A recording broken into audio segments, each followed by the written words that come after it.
The Pistons are the basketball champions of the world.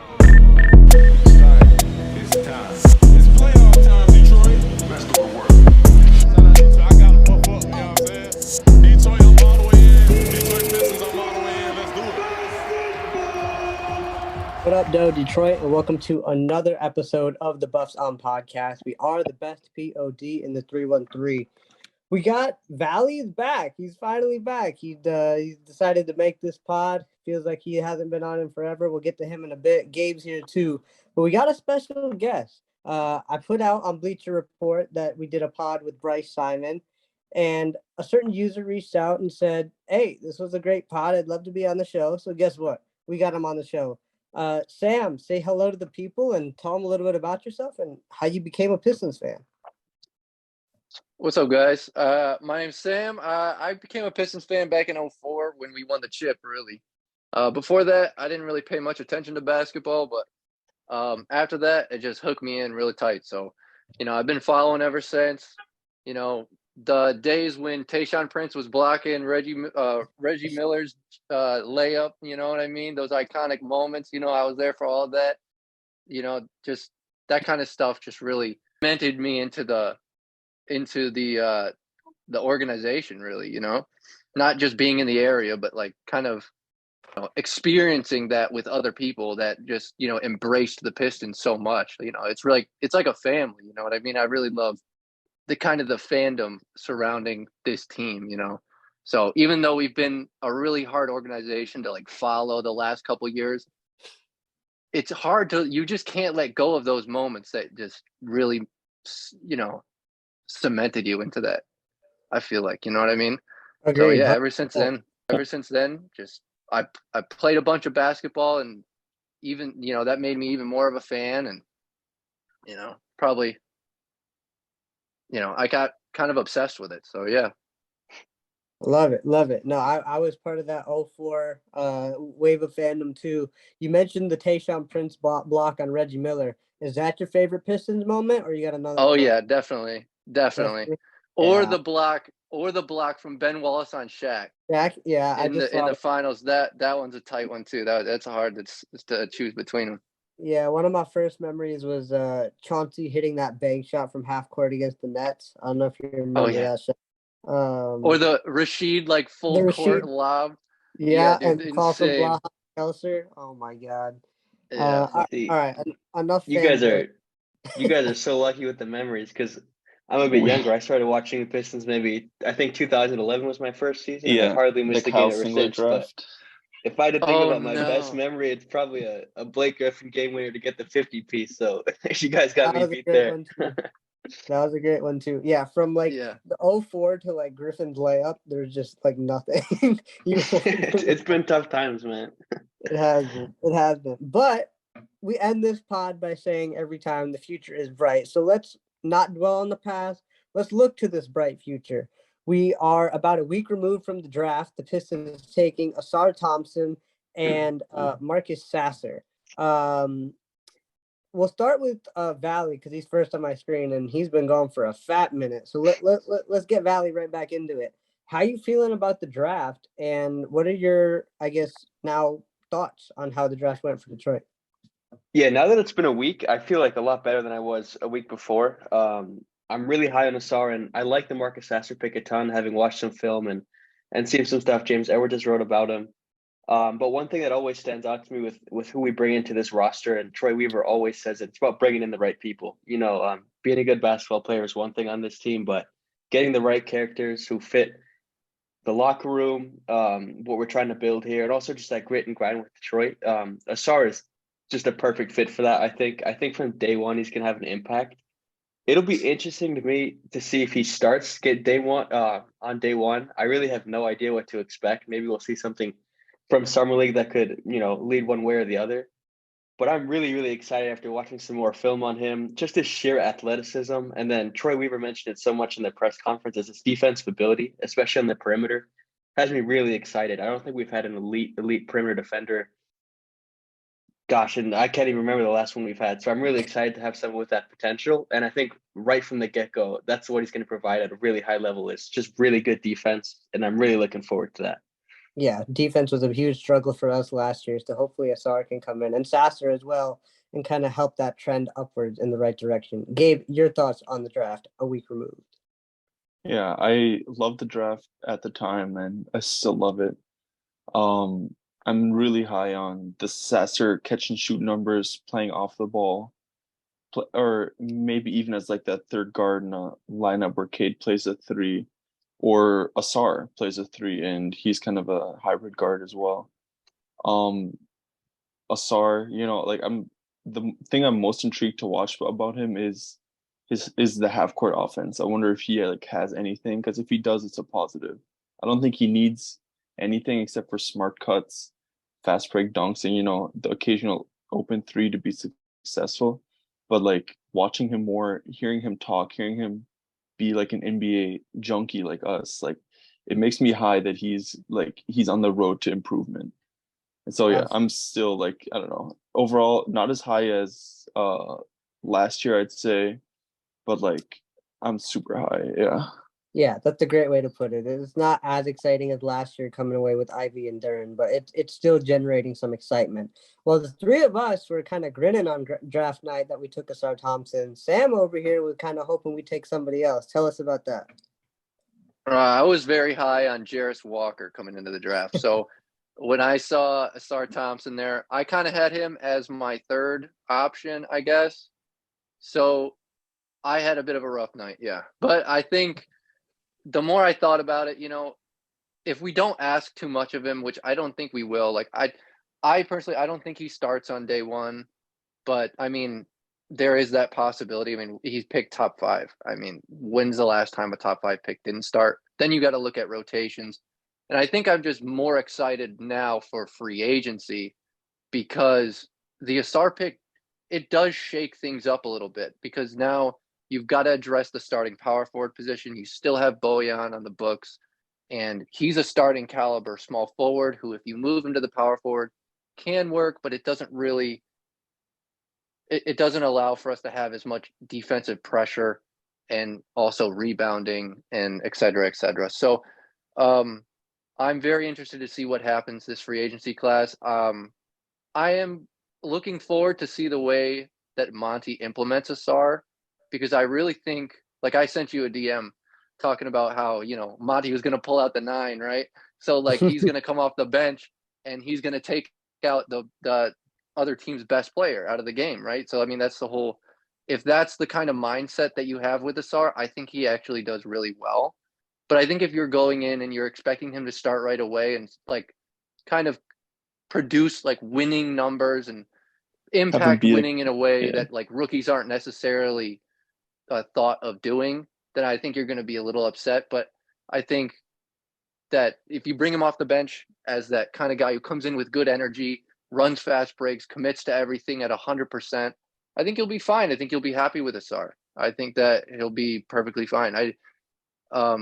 Marcus Sasser, though, I love that pick. Is so good to me. I had picked him out a long time ago. I thought, man, this guy could be an option at 31. Like, I know we're kind of guard heavy, but to be honest, there's not a lot of long-term guys we have at the guard position. Like Alec Burks isn't really a long-term fit.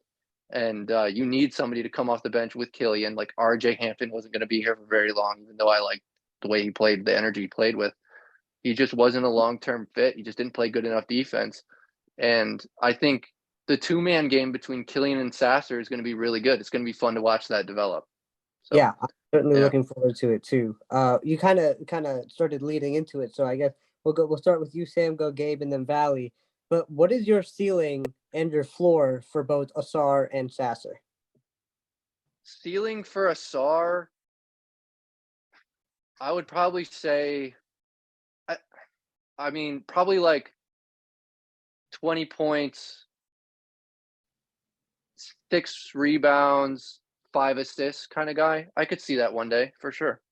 Is there a I don't really know like, if I can. Is I there don't a player think you could like maybe put a name to the face with? I actually don't think that there is a good comp with him. Like people throw out Andre Iguodala and Andrew Wiggins, but his playmaking, the way he handles the ball is just different than them. I don't really think you can. Like he's a very good ball handler. I don't know if he really has that self-creation, but he's not losing the ball. he's a guy you can really depend on to make plays out of corners. So I really don't know if you can really pick a guy out. Maybe like a Tyreek Evans, like a little bit more athletic. That's a nice, yeah, that's an interesting one. I do like that. And more defensive minded. I think that could be kind of like more so that I feel more comfortable with those kind of comps where it's like, I understand he's a very defensive focused guy, but like from an offensive standpoint, I could see that. And then maybe like, I think he kind of gets down like one of the littler guys on defense where he's just like such a hustle guy. He's just so annoying and obnoxious that he's just going to bother you all game. So, I mean, it might sound weird, but like a Marcus Smart on defense, but with like, he's 6'7" and he's long and athletic. So, I mean, yeah, I mean, some kind of mix between there. Wouldn't mind that at all. Gabe, what is your ceiling for Asar? Yeah, it's really tough to see. Again, like I couldn't think of a good player comparison either. He's such a unique like body type and player profile. Like Sam mentioned, the Iguodala comp, I see it defensively. I see it as like a connecting piece. And like early Iguodala's could like he was an all-star. Like he scored a lot of points. I don't think Asar has that type of half court, like he's a creator, but he's not really a scorer, I think, at least right now when he's a teenager. But I do think he can be like an all NBA second team, maybe first team defender, and offensively just I like the 20 point per game range. I might go a little lower, like 18, and just being like a third option, fourth option on a really good team, and just being that integral like Marcus Smart type of player, like Sam mentioned. I like that. Yeah, I like that a lot too. Valley, finish us off with your Asar comp. I mean, I don't have much more to say in terms of like what you guys, added on with statistics and player comps. I think there's so many shades of people he could be. It's really tough to pick one person. I did pick one person. I think it's a bit of a stretch, at least offensively. I went with Grant Hill, keeping it kind of Piston themed. A guy that can kind of do a bit of everything, and obviously freakishly athletic to finish at the rim. Maybe that is a bit overly ambitious, but I'm just excited to see him with all of his intangibles. He's so, like Sam said, he's got a nice ball handling ability on him. Self-creation might not be there, but it could eventually grow, especially being around other guards. But I think just the ability to do a lot of everything, and that could end up being, very beneficial for him and us. So went with Grant Hill. Yeah, I don't mind it. And Sam and I were DMing back and forth, and we kind of talked about how like Asar is like he's kind of goofy, and I kind of like that about him. I feel like we got a lot of good character guys on this team, but not all of them showcase like a personality. When you interview Asar, he's always like cracking jokes and taking shots at his brother. And I just enjoy that. I think it brings something different to a team that he's still a good character guy, but he also has a personality. So I really enjoyed that about him. I kind of got a weird vibe of like a 2K My Player, kind of like. That's a really good way to put it, man. Yeah. You know what I mean? Just a little bit, and I was like, I kind of like it, but at the same time, I'm a little worried. But it's okay. That's crazy, man. That is such a good way to put it. Like you said that, like so true. Like he does have kind of a different, like funny vibe to him, but man, he might just be a My Player career mode. So that'll work out for us if that's the case. Yeah, and my players in my career always are 99 overall. So I think we're exactly. Let's transition over to our second pick from the draft, which was Marcus Sasser, trading the 31st overall pick and 2 future second rounders to the Celtics as part of that 4-team deal that sent Porzingis to Boston. I really like this pick a lot. I've been watching Sasser highlights for the last week, and I just keep getting excited more and more. The pairing of the aforementioned Killian and Sasser together is kind of getting me excited, defensive minded. If Killian can finally learn how to get some paint touches and kick out to an open Sasser's going to knock him down. I think Gabe had mentioned his ability to catch and shoot. I think I remember seeing like 42% on catch and shoots, which is not bad at all. And some of the highlights I saw, it's not just like he's spotting up and making the catch. He's like 1-2ing into a catch and shooting in the same motion, which is something that I think is really valuable. I know we talked about it a lot when we talked about Hawkins coming to Detroit, but I really love the pick of Marcus Sasser. I texted maybe a Davion Mitchell comp I don't know. Gabe said he's Mitchell's a little bigger, which I can see, but like maybe like a Tyrese Maxey type of guy. We'll start with Valley. What do you think about the Marcus Sasser pick, and what's his comp or ceiling or floor for you? Yeah, like we all said, I absolutely love the pick. I think he provides so much of what we don't really have, and that's just a guy who can fill it up, especially from outside the arc. But I do wonder where he gets his minutes from, because when you look at our starting guards, obviously, getting in between Cade and Ivy, backup You know unit. where they're coming from, Valley. I get, I'm optimistic here, hoping Killian Hayes isn't on the end of the bench. I'm guessing day one rollout with Killian and Burks, so I don't know if Sasser slots in. But maybe he lets a fire into Killian Hayes. But in terms of a ceiling, I did kind of go with a Tyrese Maxey kind of guy. I went with Terry Rozier, but more of a defensive ability. Because he is so small, but so fast, so energetic, he can fill it up really quick. Terry Rozier with defense was my ceiling, and my floor, I had to shout out next Piston, Langston Galloway, man. Yeah, I think I heard. I think it was James Edwards or Omari Sankofa. I think it was Omari. He said kind of like a Will Bynum type guy. Oh, Will the Thrill Bynum. That'd be awesome, man. Yeah, right. Gabe, what do you think about the Sasser pick? I love the pick. Yeah. I wasn't too heavily like researching him as a pick before. I kind of thought he'd be gone in like the mid-20s already, which he ended up being, and we traded up. But I think, like, honestly, if I had to bet, I think he'd have a longer NBA career than Asar. Like, it's more guaranteed. He's a defender. He's a three-point shooter. I know he's going to be in the league for like 15 years, being he stays healthy. The one thing, I heard James Edwards on the latest pod he was on. He said he's not like over 6 feet in shoes, which is just a little bit concerning. But I mean, if you can shoot, you can shoot. So that's why my comp is, I think he's going to be like a sixth man bench plug, a spark plug off the bench. And I could see like a Lou Will offensive game with those like leaning threes to the side or to catch and shoot. And then like a Patrick Beverly on defense, just hound on ball and just be a pest. I like that. I love watching him like coming off of a screen and just leaning into his shot. I just love a guy who's able to do that, because if a guy goes under, he's going to shoot it, and more often than not, he's going to make it. So I'm looking forward to a few of those, not only in Summer League, but during the season as well. Sam, your thoughts on Marcus Sasser? I love the pick. I was looking up Sasser's combine because I'm pretty sure that he measured in at 6'1.5" without shoes. Which would make him probably around 6'2.5" without shoes. So I mean, he's 6'1.25". So I mean, he's short, but he's not like insanely short. I think that when you look at guys like Jose Alvarado, who've been able to really make their money on the defensive end, and Sasser comes in with that same kind of mindset, I think you're looking at kind of like that energy guy off the bench who just comes in, plays really good defense, annoys the heck out of everybody, and just knocks down crazy amount of threes. Because I think he shot 50% on unguarded catch and shoot threes. And I'm not sure about the volume, but that's pretty high. And that was last year, not for his career, but that just last year. That's crazy for a guy who is right. He's going to be ran through pick and rolls constantly off ball, and Killian's going to be dribbling the ball and passing it to him off a pick and roll. That's just going to be, or no, he's not going to be running pick and roll. Sorry. He's going to get pin downs, and he's going to come up and shoot the three, right? Like, I could see a guy like him carving out a really nice long career. I feel like he was one of the guys that kind of came out like, I think he got hurt his sophomore year. And he could have came in last year and played. I think he went to the combine, and he decided to go back to school. Those NIL deals are really bringing people back who probably could have been drafted this year. You see that a lot. And so, yeah, I really like the pickup.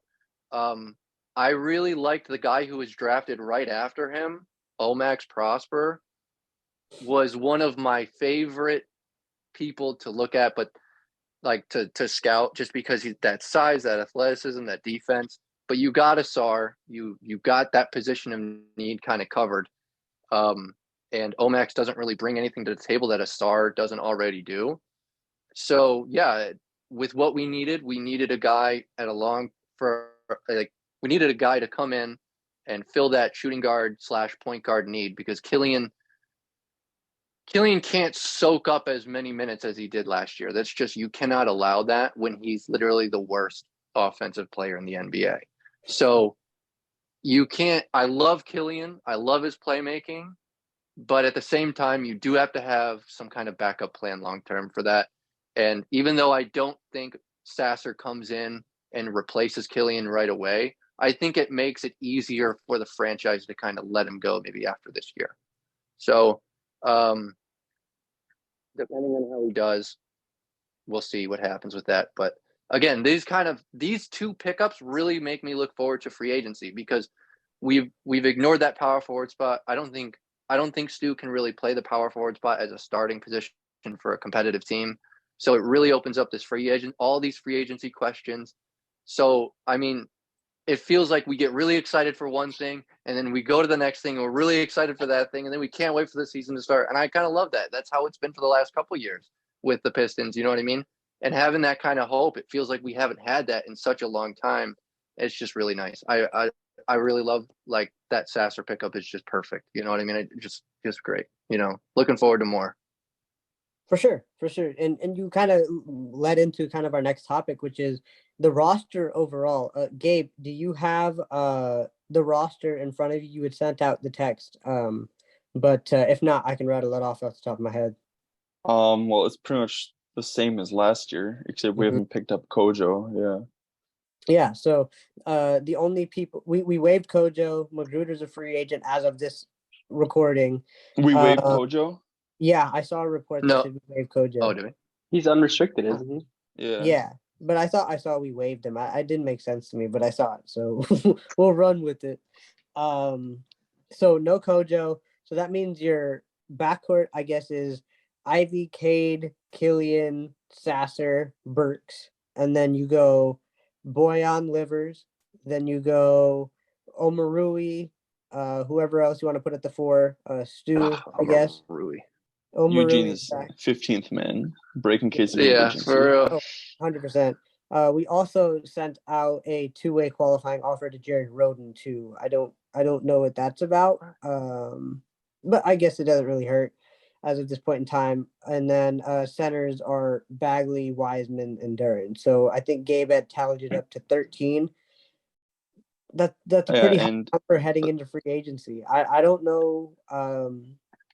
I don't know what we're gonna do here. Gabe, I wanted to ask you this because you sent it out late last night. But why don't you want Harrison Barnes on this team? I mean, like, I just think I'd rather have our young players develop, or I'd rather keep Bojan. I don't see why we'd move Bojan to get Harrison Barnes. He's unrestricted though. Well, pretend we don't move him. What if you have both at the same time? Then I'd rather play our young guys. We're really not in a position to win.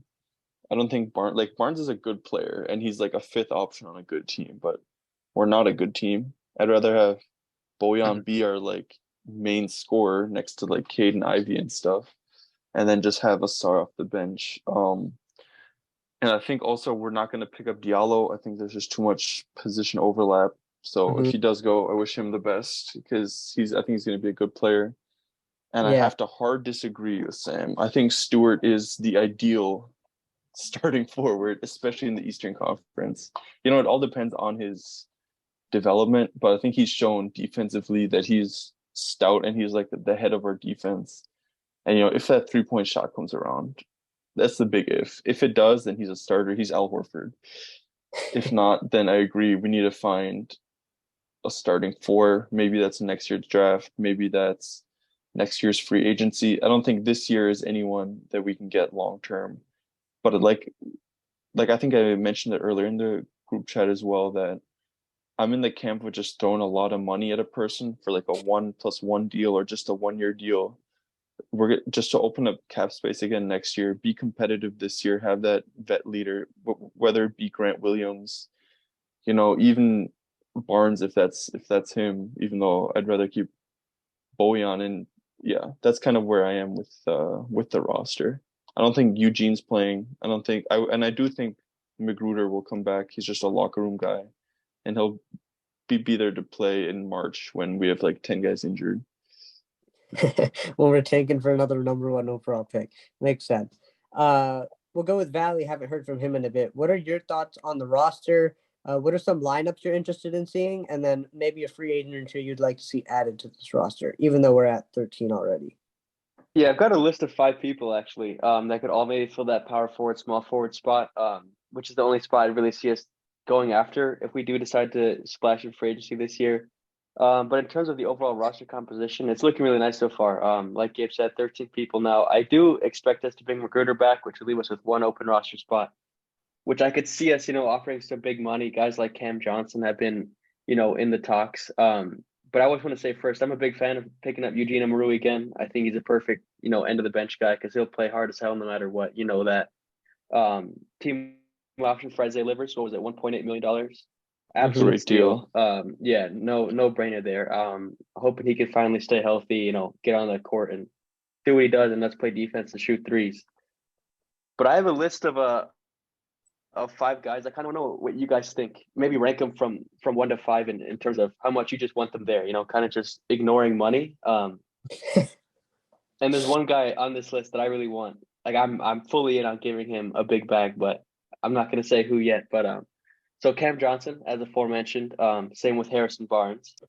And then we have Kyle Kuzma, Chris Middleton, and Jeremy Grant. What do you think of those 5 guys? Are they to your liking? Like ignoring fit right now, ignoring money, would you be interested in bringing any of those guys in? Dude, I would throw so much money at Chris Middleton. I'm just saying. That guy is – I understand that he had a little bit of injury history, but if you look back at it, he's missed – like the majority of 2 seasons, but other than that, he's like a 65, 70 game a season guy. He's a little bit older, so maybe you don't give him a lot of years on that contract, but if you can just wedge him away from Milwaukee, he just changes so much. He's like you can't get Mikal Bridges, so you get the next best thing, right? And the next best thing is Chris Middleton, I feel like. And I know that doesn't really answer a lot of the problems at the 4 position, like any answer at the 4 position. But I think like the whole reason that a lot of fans are okay with moving on from Bojanovic is because he can't play defense, and Chris Middleton plays really good defense, and he's a good team player. I mean, he's an all-star. Maybe you have to give him like 33, 34 million for like 2 years or something like that. I'd be fine with that as long as he's not on the books for when we have to upgrade for like give contracts to Jaden Ivey and stuff. And I understand the health concern, but with Cam Johnson, you get like he has even more health concerns than Chris Middleton, and I don't really understand that. I don't know. A lot of those guys I'd be okay with, to be honest. But Chris Middleton, I feel like I would die on a hill for just because I know how good of a player he is. And I just love to bring him back to Detroit and just see what he can do for us, And I think he complements Cade and Ivy perfectly out of all those guys. I think he's probably the best fit to be that third guy.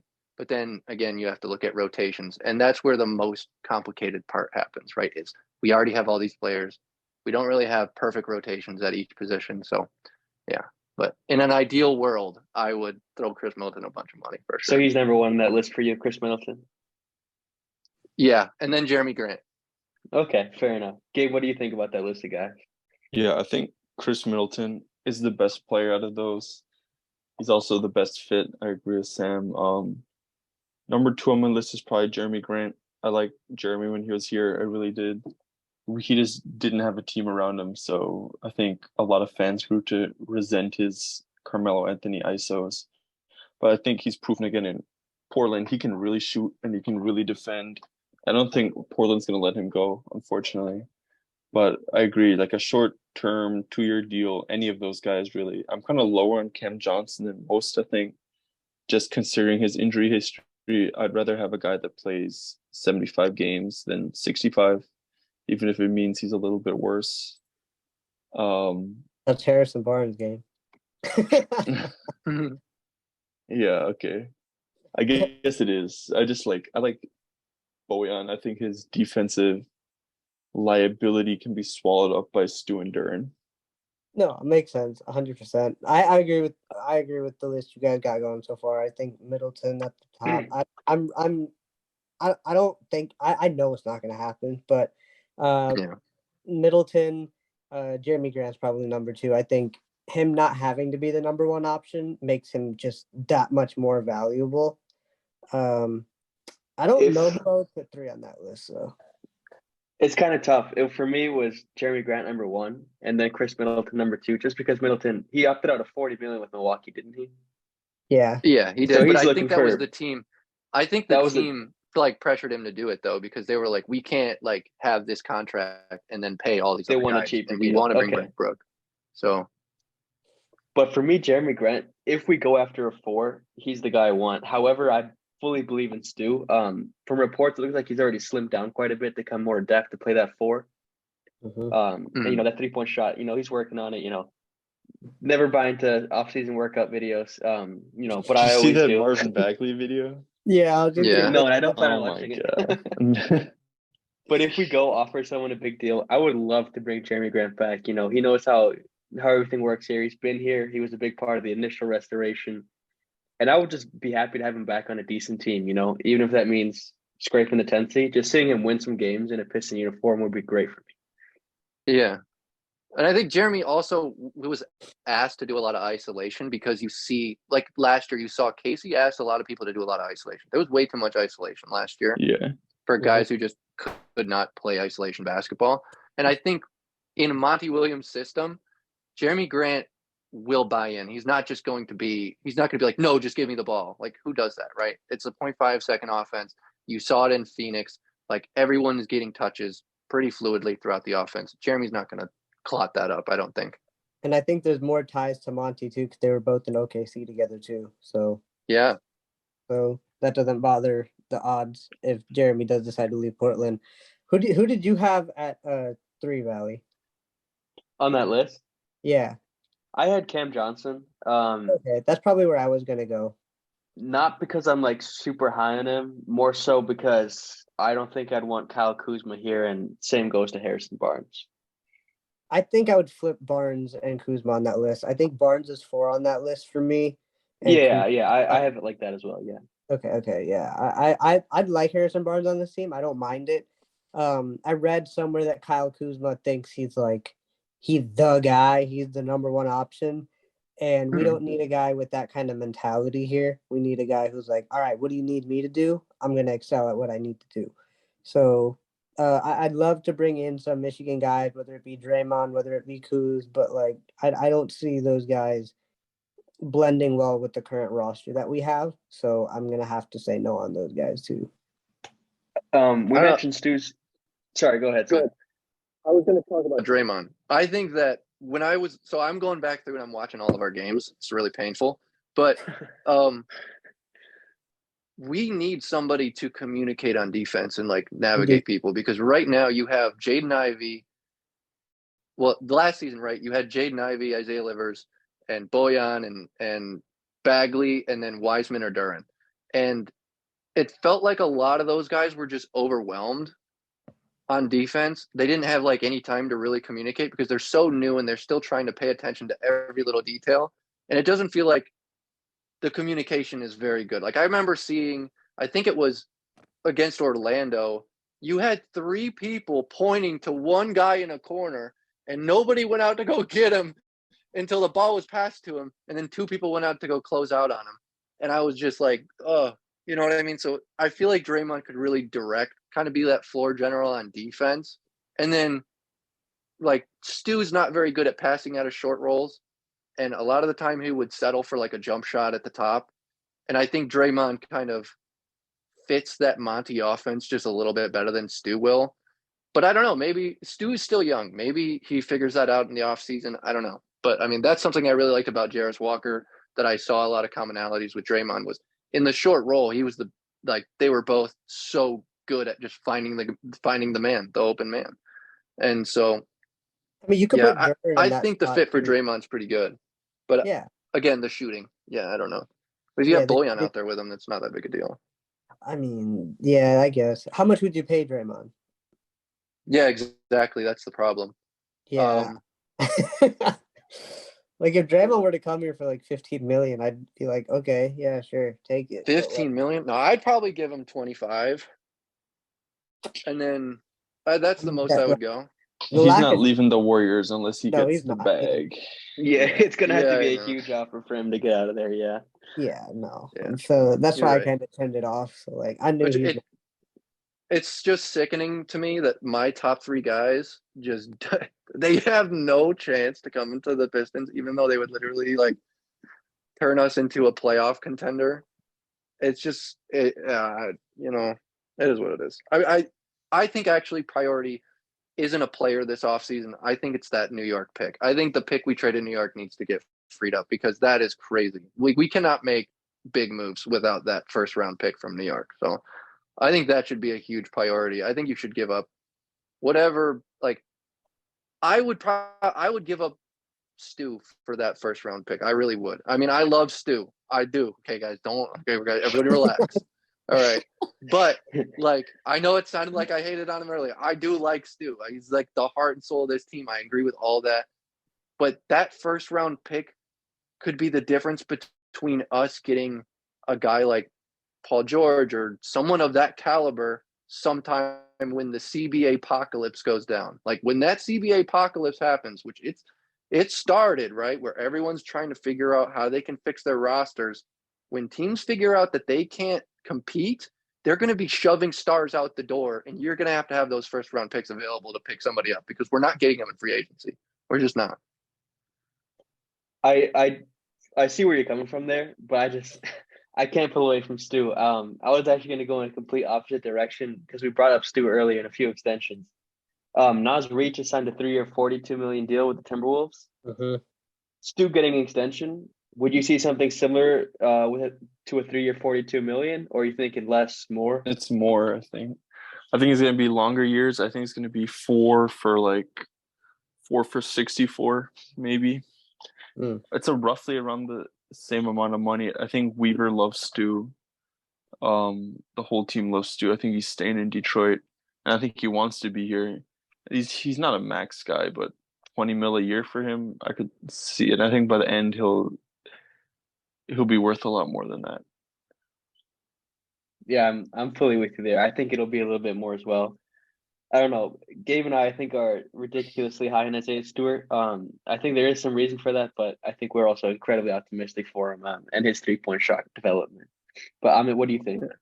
I'm just hesitant to be optimistic about anybody as a Pistons fan. It's not that I don't have faith in the guys or the character or their work ethic. It's just, I'm somebody who like I think I was telling Sam about this. Just like have low expectations so that if they are exceeded, then you're like over the moon. And if they're not met, then you're just like, yeah, see, I told you that was gonna happen. Yeah. So, I mean, I'm big on Stu too. Like, I agree with you guys. I think he's gonna get more than Naz Reid. I actually really like that contract that Naz Reid got. I mean, if you could get Stu for that money, that would be amazing. Like, if you could short roll him a little bit, that'd be fine, But like, he's worth more, obviously, than Naz. Like, he definitely is. The thing is, I don't think the rest of the league really knows that yet because he hasn't been well, the Celtics know it. His stats don't jump off the page, yeah. And unless you watch the Pistons, which I mean, probably no one outside of dedicated Pistons fans have watched the past 3 years. So I think we can probably get a steal on this contract. Possible. Yeah, exactly. One guy I want to keep bringing up because we were just linked to him. I don't think he's being talked about enough. But Grant Williams, how would you guys feel about bringing in a Grant Williams onto this team? If it's one of those, like Gabe mentioned, 1+1 deals, or even just a 1-year deal, I'm high on it. Bryce Simon said last pod. I think he mentioned Grant Williams.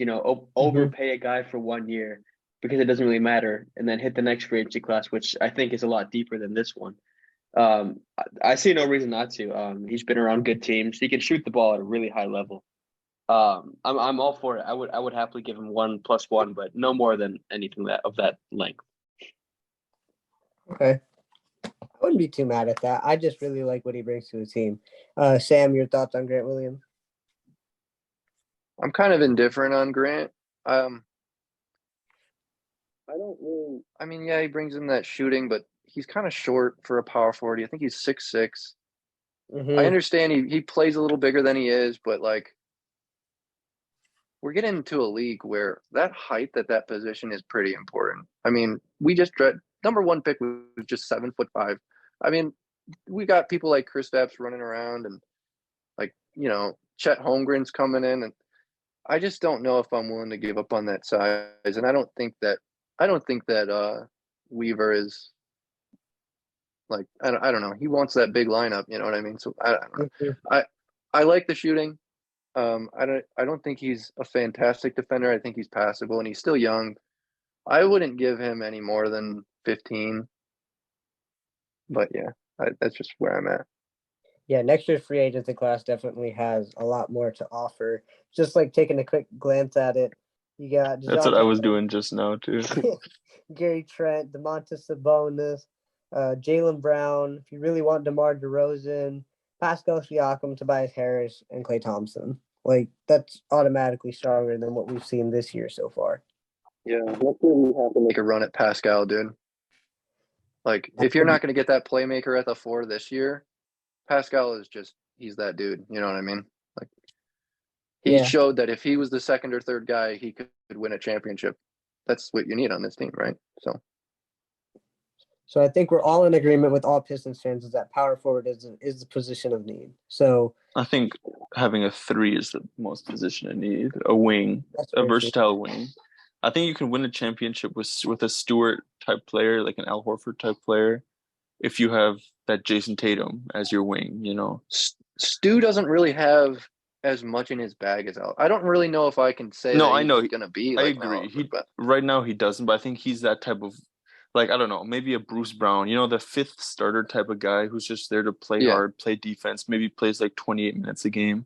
But then you need that star wing. Like, I think we have our backcourt, we have our 5 at least of the future. If we had, I mean, if a star becomes that, we'll see. But I'd really love a scoring, versatile Paul George, Jason Tatum type of wing. That would be nice. Gabe, do you think that we drafted our future 6th man, or do you think that we drafted a future starter? I want to hear what you have to think about that. I think Sasser is our future 6th man. Asar, I'm so unsure about him. Like, I love his play style, but he needs to shoot to become a 3. I think he is like a shoehorn in there until a better option comes along. Like you said, a big trade that we can make a splash in the future, or if we luck out in the lottery in the next few years. I think he's not the optimistic, like, long-term starter, but I think he can be that long-term starter. Yeah, I'm not very, like I said, I'm not very high on Asar either. Like, I think maybe his ceiling, but like, how often do players reach their ceiling? You know what I mean? So, I mean, a lot of the time it's not that often. So I think you're kind of right. I don't really know what we have with Asar, and I think we have to be patient. That's why I didn't want to come on here and completely rag on him, even though I'm not super high on him, because I want to see what it's like in Summer League. I want to see what he does against competition, because from what I heard in OTE, when he played those first 6 games against pro-level competition, he didn't do very well. He struggled, and Amin played just fine. So that worries me a little bit, but I know he picked it up at the end of OTE's season, not at the beginning. So at the same time, you're like, you don't really know what you're getting. You don't know. So I'm just kind of waiting. I'm just going to wait and see before I really make any like giant statements about him. But yeah. Little non-Pistons related news here. As we speak, James Harden has opted into his 76ers contract in the hopes that they trade him. Oh, really? Oh, really? Yeah. So let's see what happens with that. I guess welcome to Houston, James Harden, once again. So for DeAndre Ayton. Yeah. Maybe. Everyone's in talks to go to Houston or Phoenix for DeAndre Ayton. They got Kyrie in talks, and now I'm trade sure for James Harden, side Kyrie at a minimum. Yeah, right. So I mean, okay, so let's do this. We're just under 24 hours until the free Clippers. agency. Sorry. Oh, the Clippers, yeah. Just under 24 hours until free agency.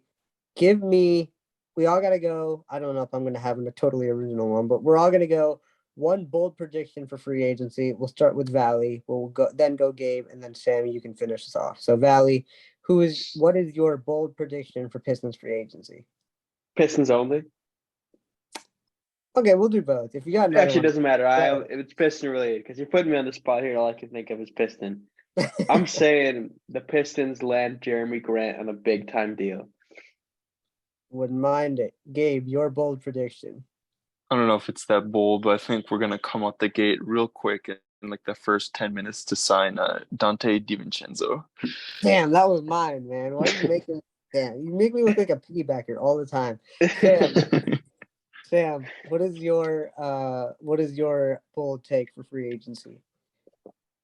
So I've been thinking that this Cam trade or this Cam signing is an insanity. I don't like it. But, the last couple months, exactly what I haven't really wanted to happen has been happening. So I think that we do try to offer Cam Johnson like a $100 million 4-year deal.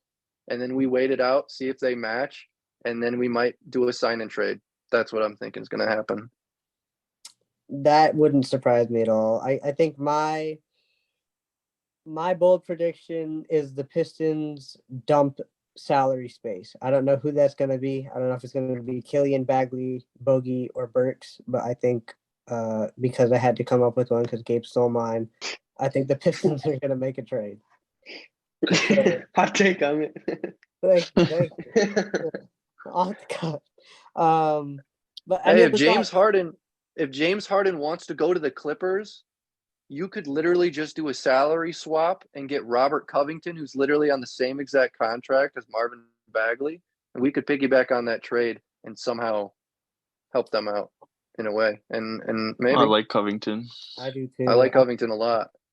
I like Covington and I don't like Bagley, so I'm all for that, man. So, you guys want to talk a little summer league? We got about 10-15 minutes before we reach about an hour. So you guys want to summer league talk? Yeah. It was the report that like pretty much everyone's gonna play that first game. Yeah. So if you put some money on that, bet we'll win that game and lose all the rest, bro. I'm so excited to watch Asar play. That's the main thing. Me too. Yeah, I'm excited for that first game for sure. Not because we get Pistons basketball back, but because and I know summer league isn't Pistons basketball, but it's the closest we got to it. You're gonna have Ivy, Asar, Sasser, Livers, Wiseman, Duran, all on the same squad. Probably maybe Omarui too. I don't know. Jared Roden may show up too. So game one's gonna be fun. Eugene is a middle-aged man that he's playing in summer league. It doesn't matter, man. He's gonna show up at summer league. Let him take a few charges. I don't care. I need to watch something fun. I'm excited for summer league though. Asar versus Amanda is just gonna be like a PR fun thing. It's gonna be, it's gonna reignite that fan rivalry of Detroit and Houston that for some reason is completely unnecessarily out of hands at times. But it's gonna be fun. I'm gonna enjoy it for sure. Hey, I was reading an athletic article by James Edwards today, where he had three trade proposals. I wrote them down. You guys want to go through them and see what you think? Oh heck yeah, I love trade proposals. I read them, and the last one you don't even need to go through. All right, we'll start with the first one because I think this is the one I was most on for because it involves Bagley, who I said I'm not a big fan of. But Detroit would be receiving Joe Harris. In exchange, Brooklyn would be receiving Marvin Bagley and a 2024 second-round pick that is not owned by Detroit. And that's it. Simple, pretty much one-for-one swap. I would take Joe Harris, no question. We need shooting. Joe Harris shoots. I like it. Yeah.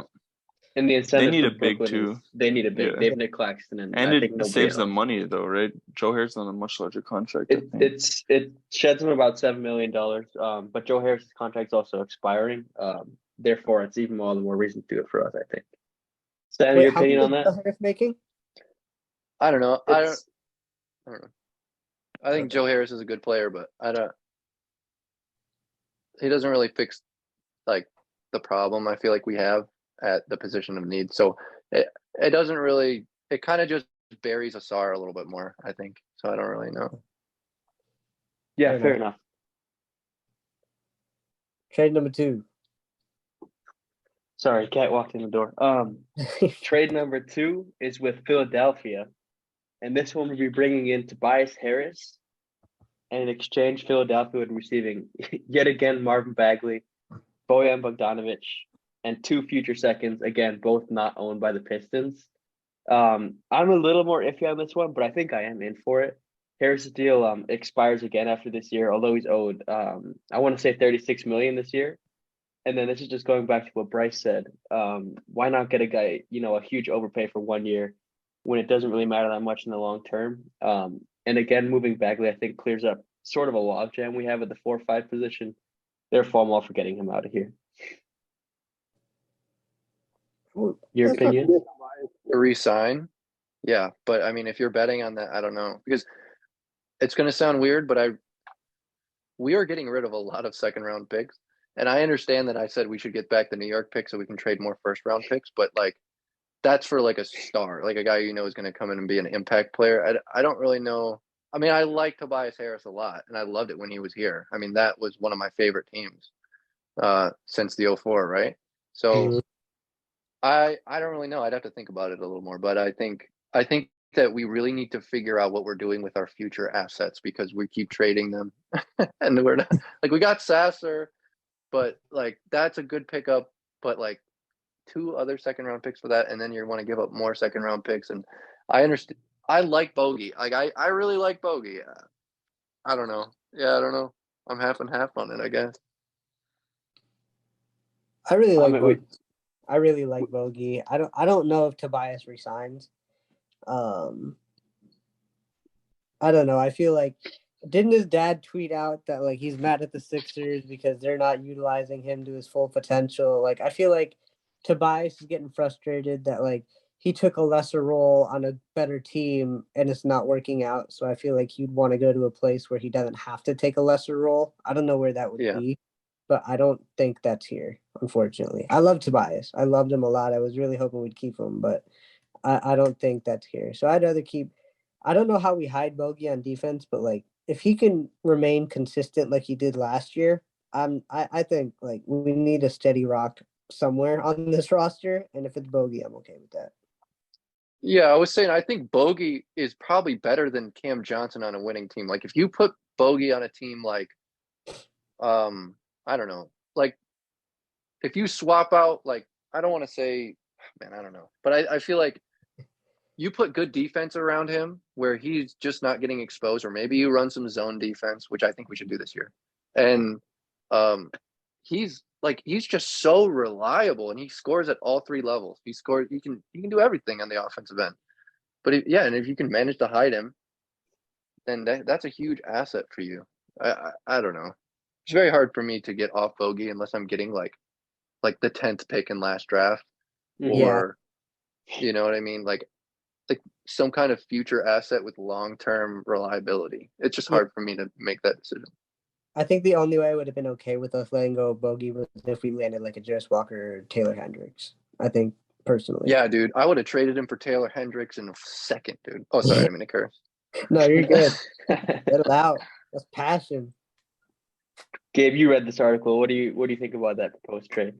Yeah, I don't like Tobias as much. I mean, we have all seen how he like disappears over long stretches for multiple games, and he's not really a passer. Also, I love Bogey. I think he's like Sam said, on a good team. Like, imagine, I keep thinking if the Grizzlies traded for him at the deadline and they had him instead of Dylan Brooks, like, imagine that team. He's just such a shooter. Yeah, like, we need shooters on this team desperately, and he's one of the best in the world. So I really want to keep him. But I see that, like, he's expiring after this year. I don't really want to re-sign him either. I was in the camp to trade him last deadline as well, but obviously the return wasn't there. I mean, we'll see what our record is, but I wouldn't be surprised if he's moved at the deadline this year to a contender. I mean, last year I wasn't either, but it didn't happen. But I think it's really time to move off him once, like, say he plays and starts ahead of Asar for 50 games or whatever it is until the deadline, and then we move him at that point, let a star kind of start like we did with Plumlee that year, that 1 year with Stu behind him. Yeah, Wait, did we trade Plumlee on draft night to the Hornets for like JT Thor, or we traded him and JT Thor for? We did, but he was out of the rotation for, I don't know, some towards the end of the mysterious injury or something. pretty much. Yeah. So yeah, I want to keep Bogey. I like him, and he's probably our best player still. Oh, he's thrown in these. I just remember got Bosa Koprivica out of that trade. Okay, I'm done. I'm sorry. What a guy! What a guy! Oh yeah, will Prochita play in the summer league? That's the question. My guess is no. Yeah, why wouldn't he play? Is there health concerns? I don't think so. I think it's just probably. I haven't heard anything. I'd love to have him here, but I don't. I just my gut says no, and I love being wrong. So let's roll with it. Yeah. Yeah, Bogey's a guy we always see in these trade topics, but like Gabe said, for me, there's no reason to move off of him because he's so valuable from what he provides. What he shoot 41% from deep last year on a really high volume. Without him, I mean, we won 17 games. Without him, we might have beaten the Bobcats for the least amount of wins in the season, man. Having said that, this final trade proposal, buckle up. It involves him again, and when I say buckle up, I really mean it because this one's wild. James Edwards did preface this by saying this one's not too likely, but here we go. It's a 3-team deal where Detroit would be receiving Klay Thompson. The Warriors would be receiving Bojan, Bagley, Jordan Clarkson, Talen Horton-Tucker, and Utah would receive Kuminga, Gary Payton III, and then the best player in this proposed trade, Killian Hayes. What do you guys think about this one? Because quite frankly, Edwards said it was unlikely. Like, why would the Warriors do this? But I honestly wouldn't really want to do this at all either. Klay Thompson seems to be kind of, not the same after all those serious injuries. And I've got beef with Klay Thompson, man. After a few seasons ago, he beefed with Roger McGruder for absolutely no reason, man. And he's on my small list I have of people who talk crap about either a player from Detroit or about the city of Detroit. So instant heck no for me, but But like, wouldn't it be fun it would be fun to have Klay and Rodney on the same roster, wouldn't it? Bro, you ain't gonna be in the league, and then they're gonna be on the same team. Yeah, look at us now. You're right in the bench. I don't know. We should trade for him and waive him just to make Rodney right in that argument. Exactly, and then we signed him just because we were just proving a point. But anything you could take away from that? Any chance of that happening, or any any bit of that? Ever happened, so I'm gonna say no. I don't. Yeah, I love Klay Thompson. I think it would be great just to have him if we were competing. But at this point in time of where we are, no. And, Utah just got John Collins. Maybe they want to throw Taylor Hendricks at us too to make it look good. Maybe we grab Taylor Hendricks out of that trade. Who knows, man? I don't know. No, but if it's just that package, no thanks. Yeah, no. Unless we're getting Kuminga, Thompson, and Taylor Hendricks in the same deal. Yeah. For Bogey. For Bogey. That's it. Yeah, that's it. That's it. How do you guys feel about it, Gabe and Valley? About that trade? Yeah, nothing. I don't know. Okay, yeah. I don't think that happens from any team, to be honest. Yeah, no, that's the wildest thing I think James Edwards has ever said. That's you could tell he was just messing around. Oh yeah, he called his friends at BR and they're like, "Yo, what's a trade that you guys think I should throw into my article?" And then this is what popped up. That's how it happened. Yeah. Oh my god, yeah, no, but do you guys think that Marvin Bagley is still a good player? No, like he could contribute to a team if let's say he was healthy for 82 games. Do you think that he could contribute to a team? I don't particularly see how, because the only offensive role he has is as a play finisher, and that's right in the dunker spot. But at the same time, he's not a very good defender. I think he's not strong enough to hang with physical fives, and he's not quick enough to hang with any fours. The perimeter jump shot's never there, and he just has such a tendency to want to post up that I don't really see where he fits on an NBA roster. He's the kind of guy. This is going to sound like an absolute Marvin Bagley hate podcast for me, but he's the type of guy I could see not be in the NBA within like 3-4 years from now, just because I think his play style is so extinct. Yeah, I was gonna say maybe, but then Valley just made a lot of good points. So Valley just made way too much sense. yeah, for me to even give any hope to Bagley, I'm still gonna, as long as he's on this team, I'm gonna have hope. Don't get me wrong, I'm gonna have hope as long as he's on this team. He had a season where he shot 35% from three in Sacramento. So you never know. He had a season. That's what you're kind of. He only played 30 games.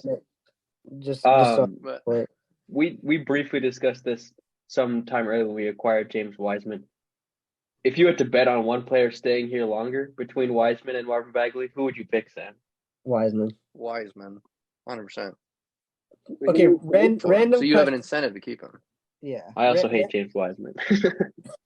You hate all of our lefties because they like taking hook shots and doing nothing else, man. Speaking of lefties that like have not much to offer, I think James Edwards said this, or somebody else said it. How would you guys feel about Ben Simmons joining this team? If we were trying to be like using our cap space as a salary dump. What are we getting? We get Ben Simmons and I don't know, something that provides value to us. Something going back to Matt's contract. Yeah. I want 3 first-round picks for that. If you could get the Rockets or some Rockets first-round picks from the Nets and Ben Simmons, would you do it? Yeah, I would do that. I think I would too. Assets, I would do that. And then what is his contract's up in what, a year? I think it's like a year or two. Yeah, it's like nothing crazy. And like he was he was a serviceable player once upon a time. So like say I wouldn't play him. I would not play him, but I would get fair. those picks. I would take all the picks. You know what I mean? I would take all the picks. Just do it for the picks. Yeah, I would do it. Exactly. Yeah, it makes sense. We don't need another guy coming in with mental problems. Like Killian Hayes is seeing a therapist right now. We'd have Ben Simmons and Killian Hayes in a therapy room. We'd have to put a camera up there. Somebody had to turn that into a show or something, because that would just be comedy, right? That's under hood, episode 4. I don't care. Exactly. Part 2 of that. The mental health edition. Yeah. Ben Simmons and Killian Hayes playing horse, man. Longest game ever. Who would win that? I think Killian would win if he could make like 5 3-pointers. Killian would win. Yeah, dude. Ben Simmons would try to pass to the ref. No, it's your shot, bro, not my shot. Yeah, exactly. Any other thoughts before we get on out of here? This was a great pod. Just excited for Summer League, man. I know. Before we get there, free agency is less than 24 hours away. So next time we'll be coming to you guys, there's a good chance the roster will look a little bit different. Would you guys agree or disagree? I think so. One guy. Weaver always tends to go in right away. When I believe we signed last year was Kelly Olynyk, like literally a minute into free agency. I think we'll go right away and get somebody. I don't know how drastic it'll be, but there'll be something going on next week. Tamper. What are you talking about? I'm saying, if I was in a casino and I had to make a bet, I would say Cam Johnson for 25 and then a sign and trade for Cam Johnson. I would put a bunch of money on that. I just feel like that's such a Weaver thing to do, because we got Monty. Cam is Monty's boy, and Weaver does things that make me mad, and that's why I would bet on that. And we've seen report after report that the Pistons want Cam Johnson. And when was the last time we saw something like Weaver wants a guy and it didn't happen? Like Weaver wanted Jalen Duren and it happened. I don't know how he pulled that off still to this day, but it happened. So I feel like I need to clarify. I'm not a Weaver hater. I think he's really good. When I say like he does things that makes me upset, it's not that he's done in the past a whole bunch of stuff. I think he's done a lot of stuff really good. I'm not a Weaver hater at all. I think he's done really good with what he's got. So I just felt like I needed to clarify that. Fair enough. Gabe, any last thoughts? You've been quiet for a minute. It looks like he's done. I think he's out. I don't think he has any thoughts. All right. Well, thank you guys for listening to this episode of the Buffs On podcast. Sam, thank you so much for coming on the show. Thank you so much. Thanks for having me. Thank you for so much for showing us the love on YouTube and in the BR community. I was banned from being a community captain because I promoted the pod too much, apparently. So I apologize to any VR listeners that are listening to this. I call that bogus because I posted twice in 20 weeks about the pod, but I didn't know that was. Anyway, thank you guys so much for listening to this episode. You guys know the drill. Follow us on Instagram at buffs_on_podcast, on YouTube, Twitter, and TikTok at Buffs on Podcast, and on Facebook at Buffs on Pod.